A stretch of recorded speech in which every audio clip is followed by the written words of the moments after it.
Qué bueno poder estar con todos ustedes. Gracias a los pastores por este maravilloso privilegio. También soy pastor en Argentina de una iglesia local y sé del vértigo que sentimos los pastores cuando cedemos el lugar de la prédica a alguien que todavía no conocemos del todo. Y estamos ahí los pastores como diciendo que no se le escape ninguna herejía a este que no estoy conociendo y que Dios pueda hablarnos como iglesia. Amén. Realmente es un inicio de año tan poderoso porque encontrar hoy que hay muchas visitas por primera vez. Nosotros a un culto dominical también es la primera vez, hemos estado compartiendo, ya nos sentimos de la casa porque hemos estado compartiendo las reuniones de oración, orando con los hermanos, cantando y recibiendo la palabra de parte del Señor.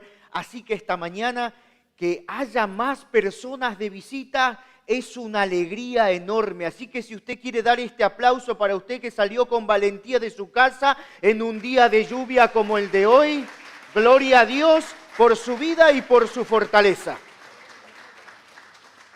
Qué inicio de año poderoso, digo, para nosotros siempre es muy significativo el primer domingo del año.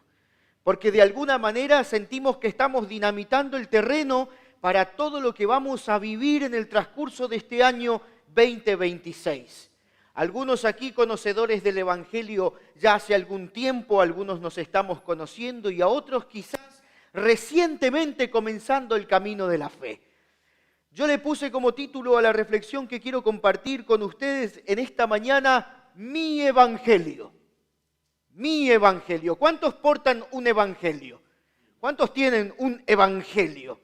Y quiero llevarles a la cita de 2 de Timoteo capítulo 2, el apóstol Pablo, escribiendo una carta a quien se le denomina su hijo en la fe, Timoteo. Timoteo era un joven griego, dice su historia que él era un poco tímido, era un poco reservado. Yo suelo decirle a la gente que yo también era tímido, aunque la mayoría no me cree, pero sí, también era tímido, pero Pablo le está escribiendo ahora una carta a Timoteo y en el capítulo 2 de 2 de Timoteo, verso 8, Pablo le está diciendo a su hijo en la fe, acuérdate de Jesucristo, del linaje de David, resucitado de los muertos conforme a mi evangelio. Pablo se estaba apropiando de algo muy universal, ¿no le parece? Pablo le está diciendo, ahora Timoteo, yo te voy a hablar de mi evangelio. Acuérdate de Jesucristo, del linaje de David, resucitado de los muertos, conforme a mi evangelio, en el cual sufro penalidades, hasta prisiones, a modo de malhechor, mas la palabra de Dios no está presa. La palabra de Dios no está condicionada por los tiempos. La palabra de Dios no está condicionada por las culturas. Mire, tienen un argentino predicándoles. Y qué bueno es saber porque me han dicho que esta mañana es multicultural. Hay de muchas naciones aquí. La palabra del Señor no está condicionada por ninguna circunstancia. Ahora mi pregunta hacia todos nosotros que estamos cómodamente sentados en este edificio fabuloso en esta mañana. La pregunta es, ¿cómo es su evangelio, mi hermano? ¿Cómo es tu evangelio? Pablo le está diciendo a su hijo en la fe, conforme a mi evangelio. La palabra evangelio en sí misma significa buena noticia. Yo no sé cómo reaccionan aquí los hermanos europeos ante una buena noticia. ¿Cómo reacciona usted si estos días algunos están viviendo en pisos de alquileres, algunos están pagando una hipoteca? Yo quiero preguntarte, ¿cómo reaccionarías si de repente estás viviendo de alquiler, ¿cómo más dicen aquí? Y el propietario te manda un mensaje y te dice, tienes saldado todo el año, no precisas pagar. ¿Cómo reaccionaría usted? Le pregunto, ¿esa es una buena noticia para usted o no? Por ahí no, por ahí usted demasiado quiere pagar la rienda, no sé. No lo sé, quizás usted, no, yo quiero pagar igual. No, a mí esa noticia no me agrada, yo quiero pagar. ¿Cuántos de esos hay ahí? Por ahí nos anotamos después para que nos paguen a nosotros, los argentinos, que hemos venido. ¿Cómo es una buena noticia para usted? ¿Cómo reacciona usted ante una buena noticia? ¿No? Dice, ay, pero mira qué feliz que me pongo. No me aguanto la alegría. ¿No? La palabra evangelio significa buena noticia. Y ese efecto de la buena noticia, ¿qué produce en nosotros? ¿Ah? Produce gozo, produce lo que hoy está llamando esta generación dopamina. Produce gozo, produce, mire, a la gente con la cara más difícil se ríe. ¡Qué bendición! Mire, nada más poder recibir una buena noticia y alegrarnos. Ahora la pregunta de nuevo es, ¿cómo es su evangelio? ¿Cómo es el evangelio que nosotros estamos portando? En este caso voy a reducir, ¿no?, para la comunidad de Málaga. ¿Usted sabe de que lo que está ocurriendo aquí en esta mañana no se queda entre estas cuatro paredes?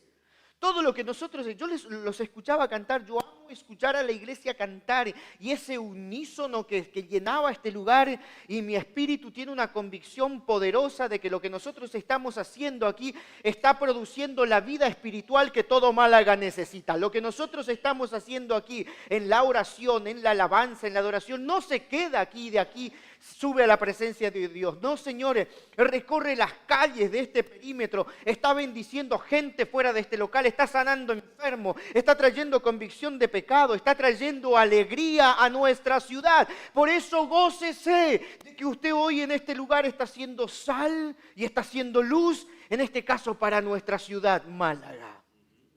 Buena noticia. Ahora, lo que nosotros recibimos por compromiso ahora debemos compartir con alguien más. Y cuando usted recibió una buena noticia, ¿cómo usted se la comparte a alguien más? Conforme, dice el apóstol Pablo.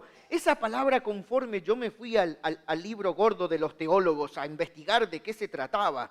Y es la parte de un discurso, es una preposición que viene de una palabra del griego koiné, kata, que significa es esto aquello a lo que se reduce. O sea, el evangelio, Timoteo, mi evangelio se resume a esto. Mi pregunta en esta mañana es, ¿a qué estamos reduciendo el evangelio? Si tuviésemos que presentarle a alguien la buena noticia en 30 segundos, esos exámenes de evangelismo que a veces nos hacen en los talleres de capacitación, si tuvieras que compartirle de Cristo a alguien en 30 segundos, ¿qué le dirías? ¿Cómo es tu versión del evangelio? Pablo le está diciendo a Timoteo, mira, entonces para no escandalizarnos tanto, porque aquí cada uno tiene una versión del evangelio. Si usted quiere conectar un pensamiento un poquito más simple, yo le podría decir cómo es para usted la reunión, pero ahí sí probablemente terminemos en algún que otro conflicto. ¿Cómo ha sido para usted la reunión de esta mañana, la reunión de oración? Ahora, para no irnos por tantas opiniones, vamos a ver cómo era el evangelio de Pablo.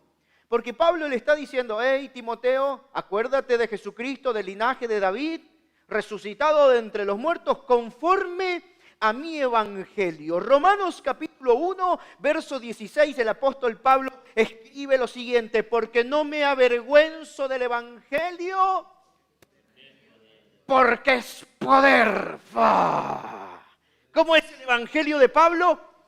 Es poderoso. El evangelio de Pablo era poder de Dios para salvación a todo aquel que cree, al judío primeramente y también al griego.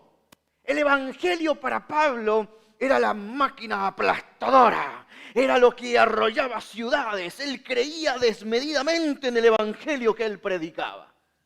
Era poder, era autoridad. Primera de Corintios capítulo 2, verso 3, él escribe a los corintios y le dice, muchachos, Yo cuando estuve con vosotros con debilidad y mucho temor y mucho temblor, como este argentino que está aquí parado delante de usted, quizá usted no se da cuenta porque yo ya disimulo bien cómo estoy temblando de nervios. Y Pablo les escribe diciendo, ni mi palabra, ni mi predicación fue con palabras persuasivas de humana sabiduría, sino con demostración del Espíritu y de poder. ¿Cómo era el evangelio de Pablo? Era poderoso. ¿Cómo es su evangelio? Y ahí andamos y terminamos el año 2025. Aleluya, gloria al Señor. ¿Y acá qué le va? Para que vuestra fe no esté fundada en sabiduría de los hombres, sino en el power. ¿En dónde está fundada la fe de los hermanos de los Corintios? En el poder. ¿En dónde está fundada nuestra fe? En el poder. Como el evangelio de Pablo. Mire, amados hermanos, hay una fe, hay una clase de fe que no está fundada en sabiduría humana. Hay una fe que está fundada en el poder de Dios.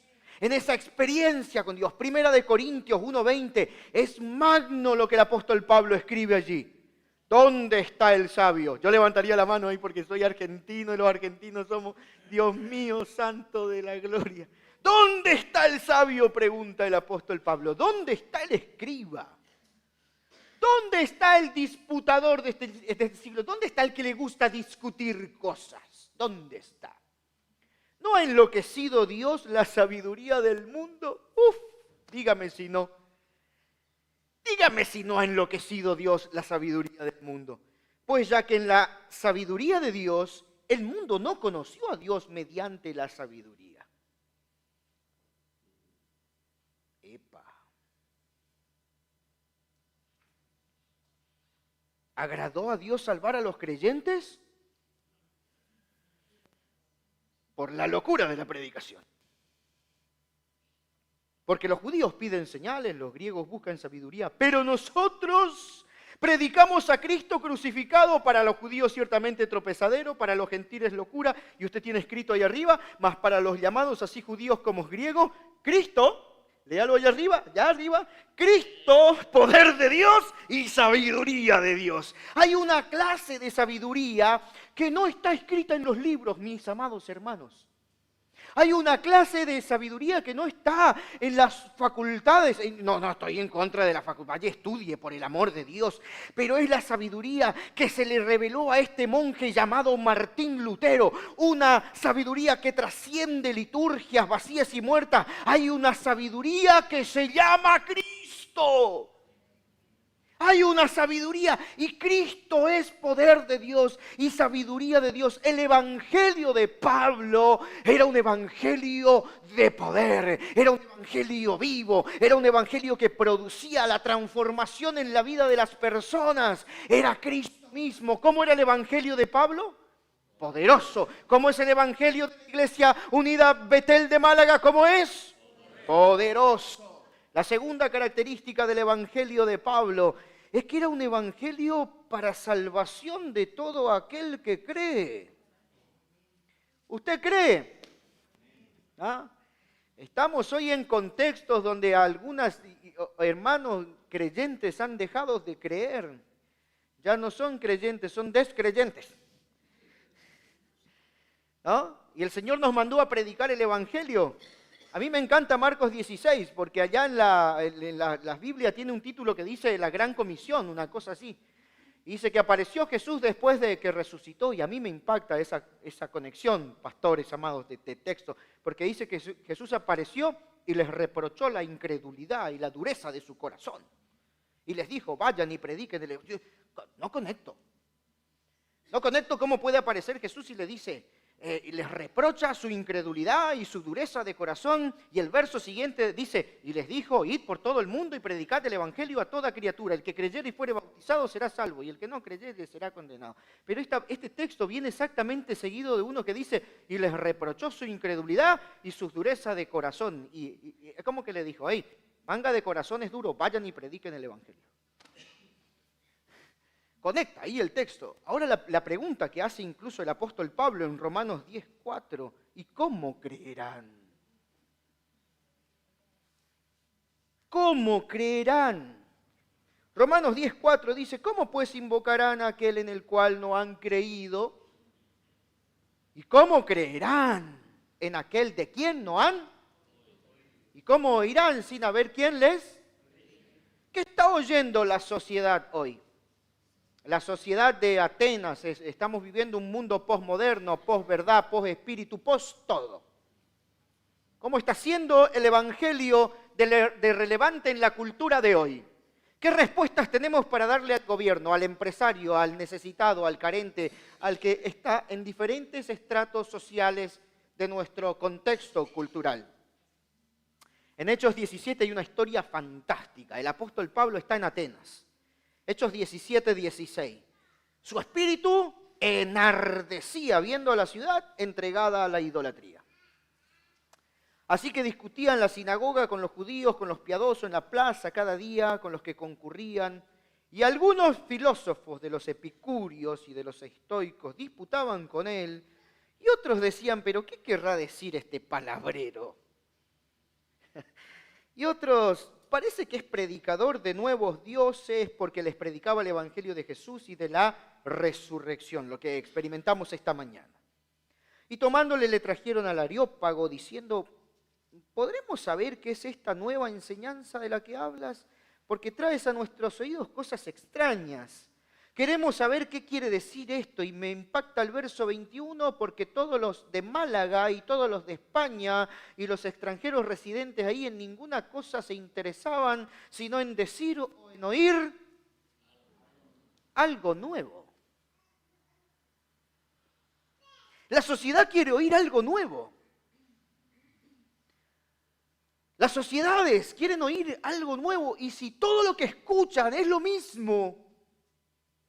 Usted conversa con cualquier contexto hoy político, económico, de lo que sea, el mundo está en crisis.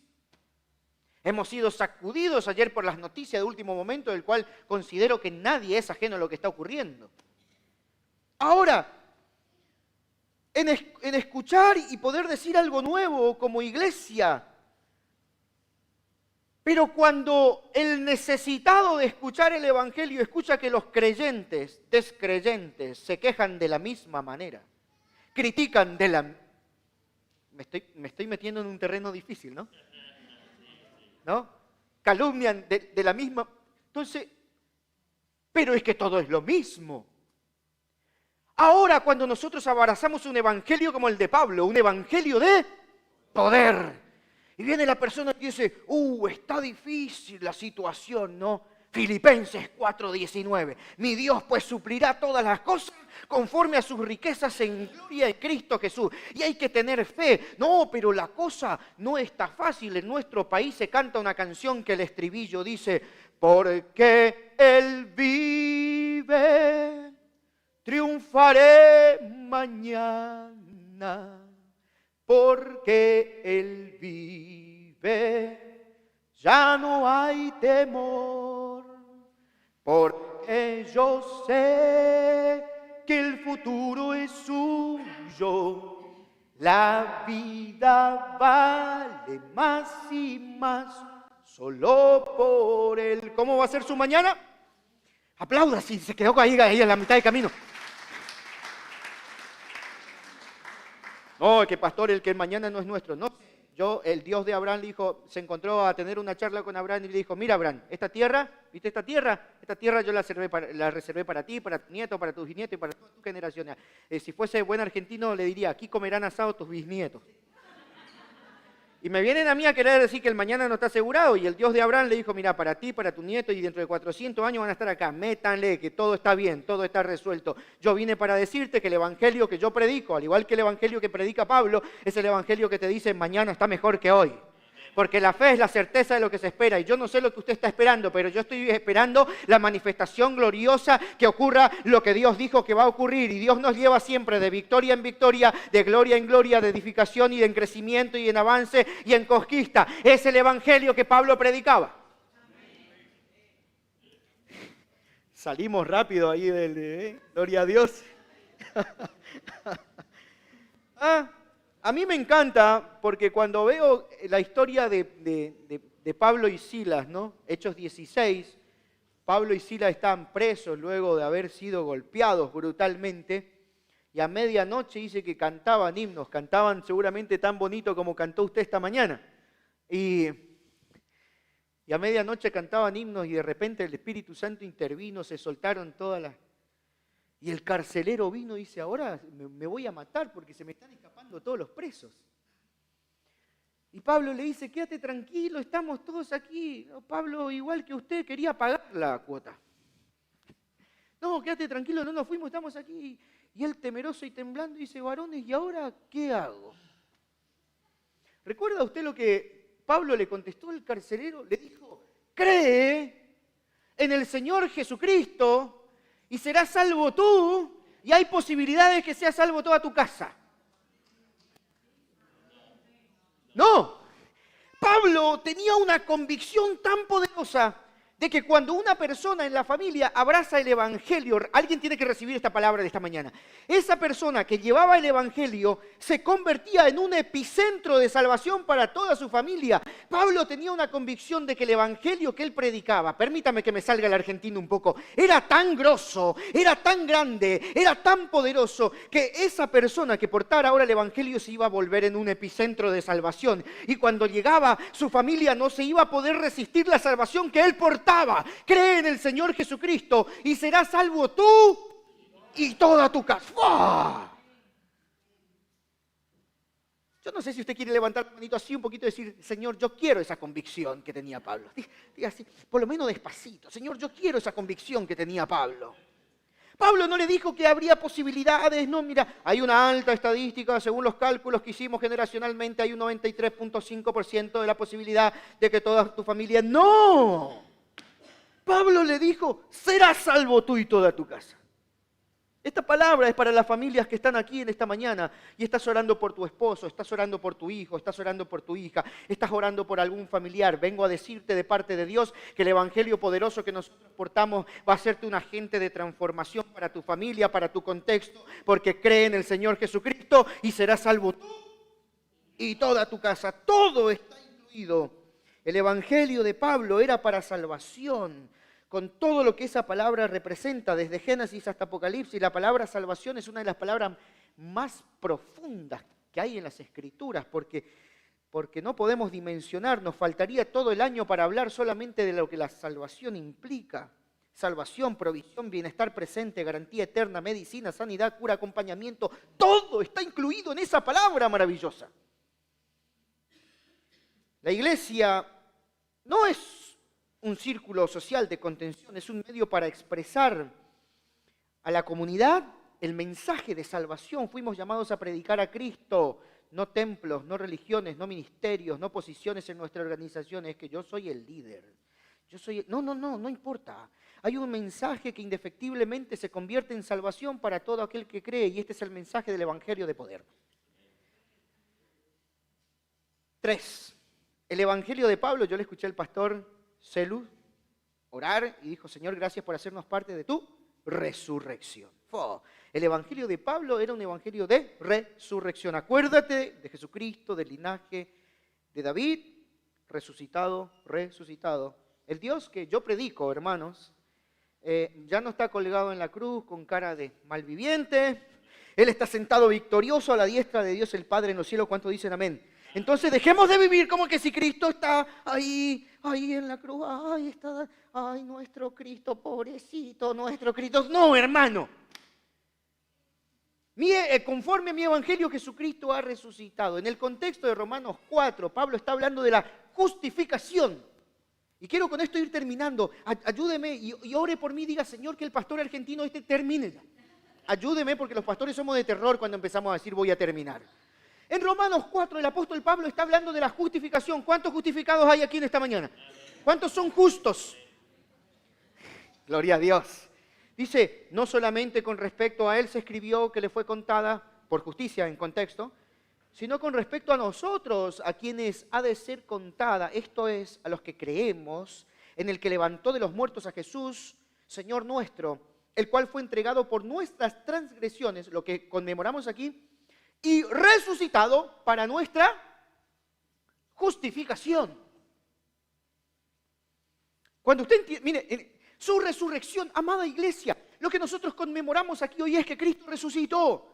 Si su resurrección fue para nuestra justificación. Entre tanto, no entendamos la revelación de Cristo resucitado, vamos a seguir por la vida lamentando: tú eres este Señor pecador, fracasado, mugriento, perdido. Acá estoy intentando agradarte. Cuando entiendes que su resurrección no fue solamente para celebrar las Pascuas y comer chocolate, sino para que entendamos que nosotros hemos sido justificados.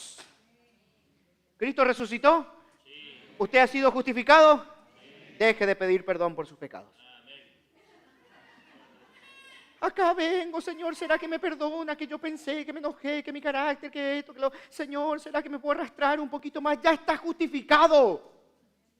Su resurrección nos conecta con la justificación. Mire, esto no hace falta un doctorado para entender. Romanos 8:25 fue entregado por nuestras transgresiones y resucitado para nuestra justificación. Entonces ahora estamos en Cristo, disfrutando la vida justificada por medio de su sacrificio. Entender la resurrección es transversal en nuestra vida de fe para dejar de mendigar misericordia y perdón, porque la justificación está ligada a la resurrección. Ay, Jesús, quiero terminar. No sé a qué hora termina el culto, porque... es hora. Ah, bueno. Este año compartimos con el doctor Alberto Motesi y escuché una experiencia, se la quiero contar.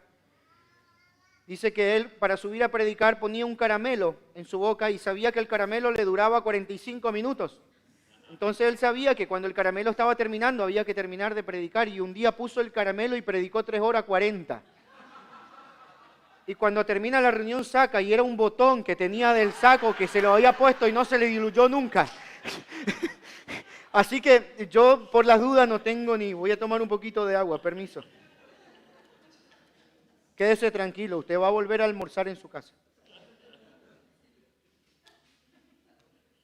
¿Qué ocurrió con la resurrección?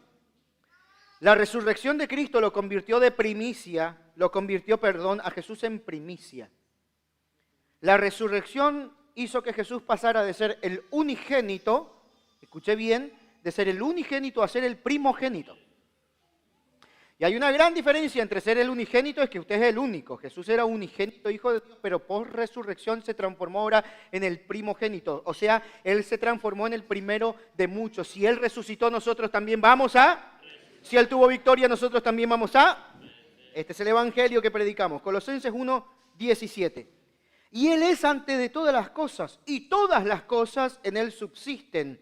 Y Él es la cabeza del cuerpo, que es la iglesia.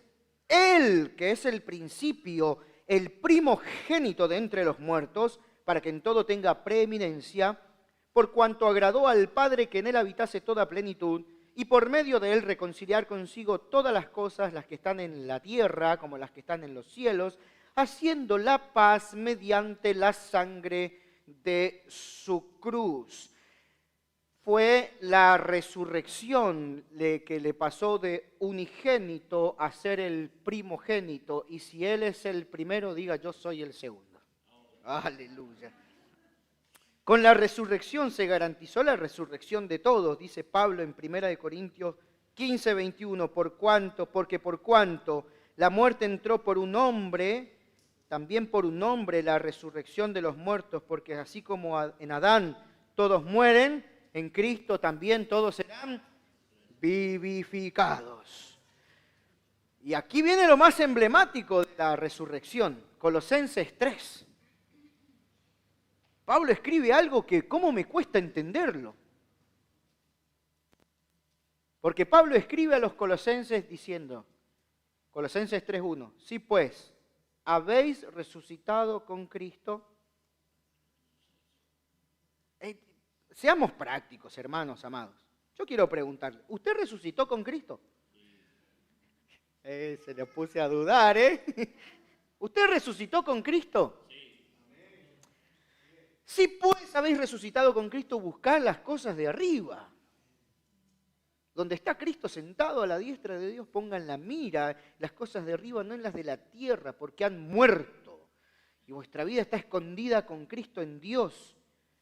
Cuando Cristo, vuestra vida, se manifieste, entonces también seréis manifestados con Él en gloria. El evangelio de Pablo era un evangelio de resurrección. Era el evangelio de una persona que no creía que la muerte terminaba con todo. El evangelio de Pablo era una vida a la que se accedía por medio de la resurrección. Y cuando él escribe Efesios 2, que también me resulta complicado entender, Él los dio vida juntamente con Él, estando vosotros, ¿cómo? Decidiendo qué camino tomar. Mire, yo vine a Cristo porque me di cuenta que mi vida pasada era un caos. Usted no se dio cuenta de nada. Yo no me di cuenta de nada. La palabra de Dios produjo vida y aquí estamos por pura gracia y por pura misericordia. El evangelio era una vida a la que se accedía por medio. Pablo predicaba un evangelio con un poder que había sacado a una persona de la tumba. ¡Wow! Eso era. Entonces escribe. Mire, esto está poderoso. Romanos 8:11, él escribe, escuche bien. Y si el espíritu de aquel que levantó de los muertos a Jesús mora en vosotros,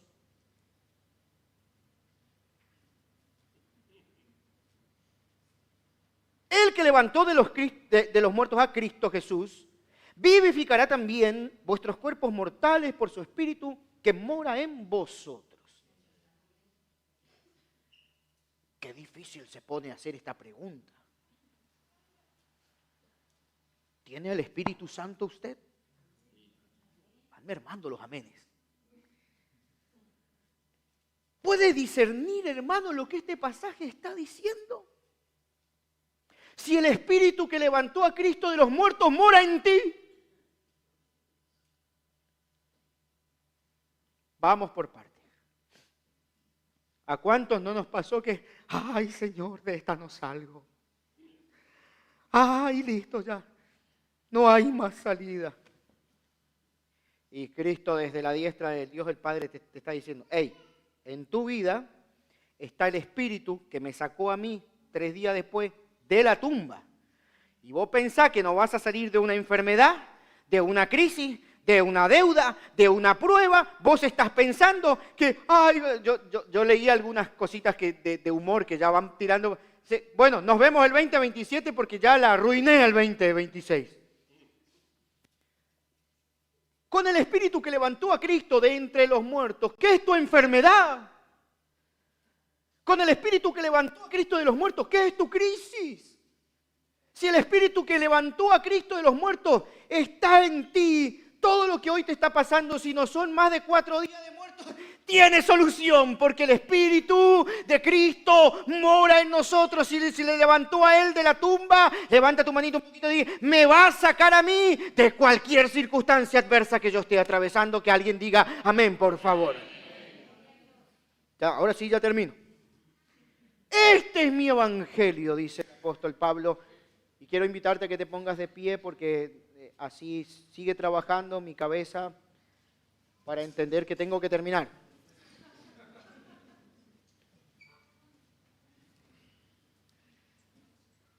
Este es el inicio del 2026. Yo quiero volver a preguntarte, ¿cómo es tu evangelio?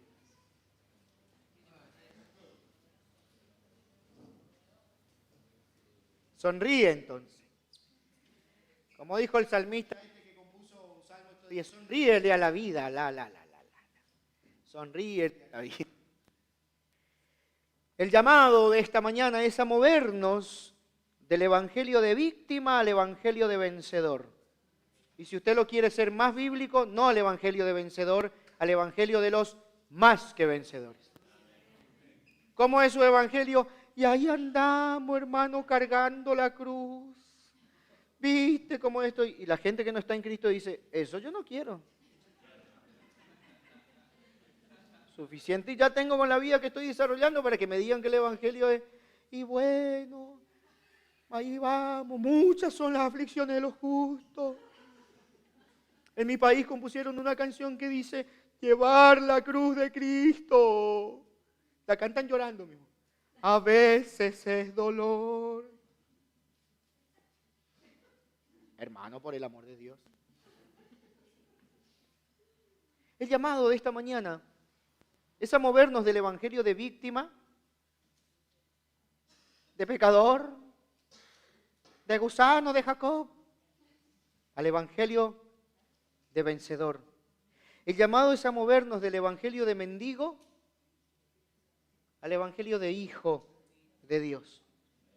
El llamado es a vivir el evangelio del resucitado, no del derrotado. Pablo le está escribiendo a Timoteo y le está diciendo, conforme a mi evangelio. Yo quisiera que mi evangelio sea un poquito parecido al evangelio de Pablo que le está escribiendo a su hijito en la fe, Timoteo. Vuelvo a preguntar, ¿cómo es tu evangelio? Porque yo creo en el evangelio que acabo de presentarte con mi amigo el apóstol Pablo. Así que en esta mañana, con una sonrisa en tu rostro, yo quiero invitarte a cerrar tus ojos y apropiarte del evangelio de Jesucristo, del evangelio del resucitado, del evangelio del hombre que dejó la tumba vacía y que te dijo, mi espíritu, que el espíritu que me levantó a mí entre los muertos, mora en ti. Y ese espíritu que me dio victoria a mí, que me dio vida a mí, te va a dar victoria y te va a dar vida a ti en este 2026. Abraza ese evangelio. Porque no me avergüenzo yo del evangelio porque es poder de Dios. Padre, en el nombre de Jesús, en esta mañana, movilízanos como familia. Revélanos nuestra posición en el cuerpo de Cristo como justificados.